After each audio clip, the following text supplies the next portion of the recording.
మీ business ఏదైనా మీ ఊర్లో promotion చేయాలంటే అది సుమన్ టీవీతోనే సాధ్యం. ఇప్పుడే సంప్రదించండి. నమస్తే, వెల్కమ్ టు సుమన్ టీవీ. నేను మీ సింధు తులసి. ప్రస్తుతం కడప రిమ్స్ దగ్గర అయితే ఉన్నాము. పులివెందుల వైఎస్ వివేకానంద గారి ఇంటి వాచ్మెన్ గత రోజు రాత్రి మరణించడం అయితే జరిగింది.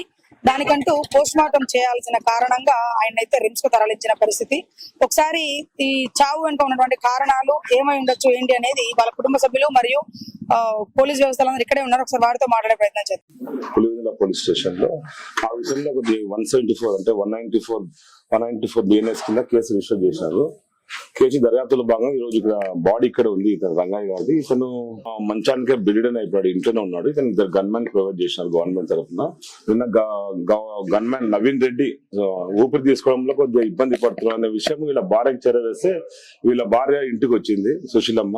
108 ఫోన్ చేసి అంబులెన్స్ పిలిపించి ఇమ్మీడియట్ గా తీసుకుపోయి గవర్నమెంట్ హాస్పిటల్ పులివెందుల ట్రీట్మెంట్ ఇప్పించడం జరిగింది. అక్కడ డాక్టర్స్ రిమ్స్ కి రెఫర్ చేసినారు. నిన్న ఈవినింగ్ సాయంత్రం 6:15 కి వచ్చి అడ్మిట్ అయినారు ఎమర్జెన్సీ వార్డులో.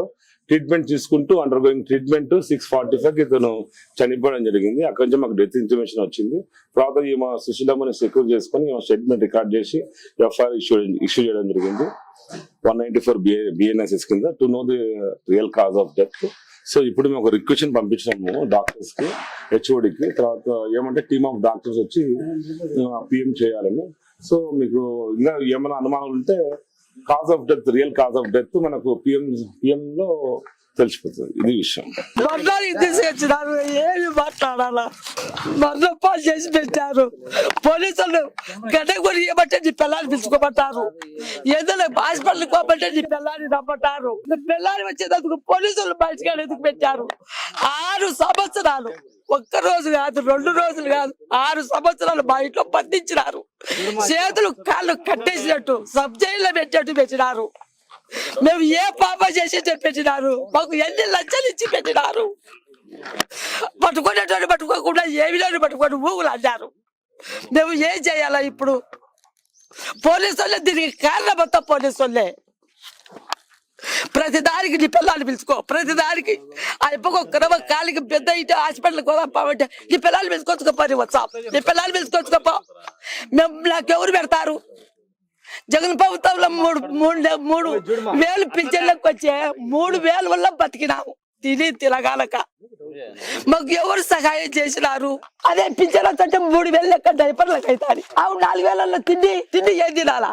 నీళ్లు 20లో నుండి 24 సంవత్సరాల వరకు నేను భార్యని అనుకోకుండా కూడా పోలీసు వాళ్ళు నా భర్తను అంత బాగా చూసుకుంటున్నారు. ఇప్పుడు ఉండేటోళ్ళు మాకేం సంబంధం? మేము కాయలు అనే గుంతకు తీసుకొచ్చినాక నాకు ఫోన్ చేసినారు. గుంత పాలైనాక పొద్దున నాకు అనుమానం వచ్చింది. నా భర్త నన్ను దోశ పెట్టినా, నాకు ఇప్పుడు దోశ పెట్టాలంటే దోశ తిన్నాడు. నువ్వు తినని కూడా నన్ను కూడా కన్నాడు. నువ్వు నేను తింటాలి అంటే ఇప్పుడు తిను బాడి. నేను నేను దూటికి పోతాను. ఏడ్చి కళ్ళ నీళ్ళు పెట్టినాడు. కళ్ళ నీళ్ళు పెట్టి ఇప్పుడు ఇంటికి కళ్ళకు నీళ్ళు పెడతాను. చపాతి పెట్టి తింటావంటే ఆడ పెట్టిపో, ఏముండు వచ్చేటాలకు ఉండు. ఈ పొద్దు ఏం పోయినావులే ఉండని కూడా కన్నాడు. పోకుంటే అట్లా నా బాధ అది నేను నెరవేర్చుకోవాలి కాదు నేను ఉద్దేశంతో పోయినా. కాలికి చిటికినేలు కడడంతో దెబ్బ తగిలింది. అది దెబ్బ తగిలింటే కనుక కాలు తీసేస్తాము, కడపకు రావాలన్నారు. పులివెందుల హాస్పిటల్కి పోయింటే కాలు తీసేస్తాం, కడపకు పంపన్నారు. కడపకు పంపంటే నేను షుగర్ లేదు, ఏం లేదు, కాలు తీసేస్తాం, పరిస్థితి ఎదుర్కొంది అని పోలీసు వాళ్ళు డాక్టర్లు ఎట్ట మాట్లాడుకున్నారో నాకే తెలుసు.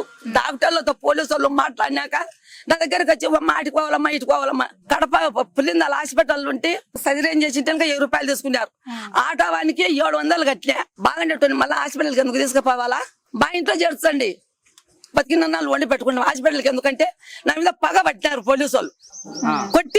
కొట్టి మనిషికి నిలబడడానికి శక్తి లేదు, కూర్చోనికి శక్తి లేదు. విన్నారు కదండి, పోలీసుల కథనం ప్రకారం ఆయన సాధారణంగానే మరణించారు, ఆరోగ్యపరంగా బాగలేకతే మరణించారనేది వాళ్ళు ధృవీకరించారు. కానీ వాళ్ళ భార్య మాత్రం ఈ చావు వెనుక వేరొక కోణం ఉంది, ఒక కుట్ర అయితే నడిపిస్తోంది అన్నట్టు ఆవిడ వాపోతున్నటువంటి పరిస్థితి.